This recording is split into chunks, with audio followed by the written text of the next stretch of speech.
जामिया सैयदा खातून जन्नत में dispenser technician course online करने के लिए अभी हमसे व्हाट्सएप पर राब्ता करें।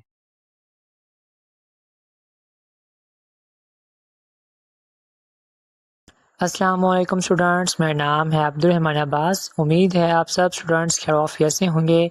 आज की वीडियो में मैं आपको लिए लेके आया हूँ बहुत ही इंपॉर्टेंट नोटिफिकेशन जो कि पंजाब मेडिकल फैकल्टी ने अनाउंस किया है अपनी वेबसाइट पर। और ये बहुत ही इंपॉर्टेंट है सब स्टूडेंट्स के लिए, चाहे वो ओल्ड स्कीम के हैं, न्यू स्कीम के हैं, FSC स्कीम के हैं या फिर वो कोई क्वालिफाइड टेस्ट दे रहे हैं। ठीक हो गया। अब जिन्होंने एग्ज़ाम्स देने हैं दिसंबर 2026 में, तो उनके लिए बहुत ही इंपॉर्टेंट जो है नोटिफिकेशन है। ठीक है। पंजाब मेडिकल फैकल्टी की वेबसाइट पर अगर हम जाएं तो वहाँ पर हमें नोटिस बोर्ड पर नोटिफिकेशन लिखा हुआ मिलता है, जो स्क्रीन पर आपको नजर भी आ रहा होगा। लिखा हुआ है कि पंजाब मेडिकल फैकल्टी से लिहाज़शुदा तमाम सरकारी और गैर सरकारी इदारों, अब जो लिखा हुआ है सरकारी और गैर सरकारी इदारों, इसका मतलब ये है कि प्राइवेट और गवर्नमेंट जितने भी इंस्टीट्यूशंस हैं, चाहे आप गवर्नमेंट टीचिंग हॉस्पिटल्स में पढ़ रहे हैं, फॉर एग्जांपल आप मियो हॉस्पिटल में पढ़ रहे हैं या जिन्ना हॉस्पिटल में पढ़ रहे हैं या इलामा इकबाल मेडिकल कॉलेज पढ़ रहे हैं, ये गवर्नमेंट इंस्टीट्यूशंस हैं। ठीक है। और प्राइवेट इंस्टीट्यूशन में बहुत से सारे आ जाते हैं, मैं उनके नाम नहीं लूँगा, लेकिन अगर बहुत से स्टूडेंट्स जो है वो प्राइवेट पढ़ रहे होते हैं क्योंकि उनका मेरिट लिस्ट में नाम नहीं आता गवर्नमेंट इंस्टीट्यूशन में। ठीक है। तो अब हम नोटिफिकेशन की तरफ आते हैं। लिखा हुआ है कि तमाम तलबो तलबात को मुताल्लिक़ किया जाता है कि अगले सालाना इम्तहानात जो कि मुतवक्का डेट उन्होंने लिखी हुई है दिसंबर को होंगे, कंफर्म नहीं है लेकिन उन्होंने मुतवक्का एक्सपेक्टेड डेट लिखी हुई है।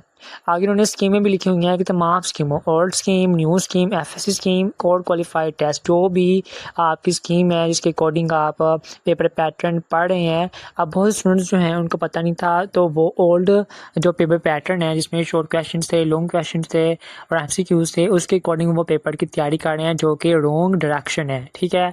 अब चूँकि जो सिलेबस है, जो पेपर पैटर्न है वो अपडेट हो गया, सिलेबस तो वही है। ठीक है। बुक्स आपकी वही रहेंगी, बस आपका जो पेपर पैटर्न है वो अपडेट किया गया है। अब जो शॉर्ट क्वेश्चंस है वो भी नहीं होंगे, लॉन्ग क्वेश्चंस भी नहीं होंगे, सिर्फ़ और सिर्फ MCQs बेस्ड जो है वो एग्ज़ाम हुआ करेगा। ठीक है। इस नोटिफिकेशन के मुताबिक तो यही जो है हमें समझ आ रही है। इसके बाद आगे लिखा हुआ है कि और इन पर्चाजात की चेकिंग OMR यानी कि ऑप्टिकल मार्क रिकॉग्निशन मशीन पर खुदकार तरीके से होगी। यानी कि उन्होंने एक लिहाज से अपने लिए आसानी की है कि वो जो है एक एक करके पेपर सारे पढ़ नहीं सकते, वो रीड नहीं कर सकते।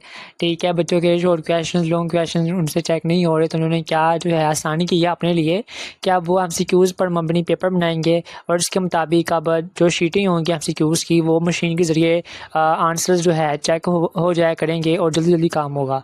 क्योंकि आपको पता है कि पंजाब मेडिकल फैकल्टी के जो पेपर्स की हम बात करें, रिजल्ट्स की बात करें, नंबर स्लिप्स की बात करें, तो ये जल्दी हमें नहीं देखने को मिलते। ठीक है। बहुत ही जो है वो लेट सिस्टम है, तो इसलिए इन्होंने अपने सिस्टम को तेज़ करने के लिए ये पेपर पैटर्न ही जो है वो अपडेट कर दिया है, ताकि MCQs पर जो है वो ओनली बेस्ड पेपर होगा और फटाफट जो है ये चेक हो जाया करेगा और फ़ौरन से रिज़ल्ट अनाउंस हो जाया करेगा। ये एक अच्छा कदम है, लेकिन देखते हैं कि कितना जो है वो फ़ायदेमंद होता है स्टूडेंट्स के लिए। तो ये थी आज की वीडियो। मुझे उम्मीद है आपको समझ आई होगी। आप भी अपने ख़यालात मुझे कमेंट सेक्शन में बताइएगा कि आपको ये पेपर पैटर्न कैसा लगा है, क्या आपको पसंद आया है, और कमेंट सेक्शन में अपने सवालात भी पूछ सकते हैं। ठीक है। मुझे इजाज़त दीजिएगा, अपनी दुआ में याद रखिएगा।